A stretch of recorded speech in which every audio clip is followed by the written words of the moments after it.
What happened to Harpers Ferry during the battle? What really took place at Harpers Ferry during the battle in September of 1862? This small town became a focal point in the American Civil War, particularly during the Maryland Campaign. Confederate forces, led by General Thomas J. Jackson, surrounded the Union garrison, which consisted of about 12,000 to 13,000 soldiers. The Confederates took advantage of the high ground around Harpers Ferry, including Maryland Heights, Loudon Heights, and Bolivar Heights. These positions allowed them to set up artillery that could easily target the Union defenses. Jackson's troops moved quickly, marching over 50 miles in less than 2 days to encircle the town and cut off escape routes.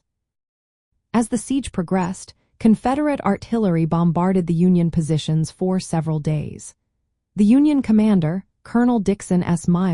tried to reposition his forces to counter the Confederate flanking maneuvers. Unfortunately, he was mortally wounded during the fighting, which further complicated the Union's efforts.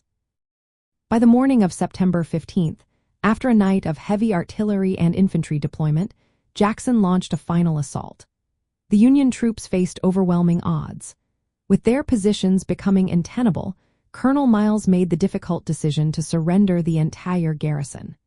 This surrender marked the largest single surrender of United States forces during the Civil War until World War II. The capture of Harpers Ferry was a significant victory for the Confederates. It secured General Robert E. Lee's supply lines and eliminated a Union force that posed a threat to his rear.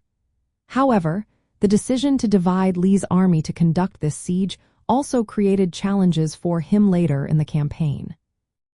In essence, Harpers Ferry was surrounded, bombarded from commanding heights, and ultimately forced to surrender after a brief but intense siege led by Jackson's forces.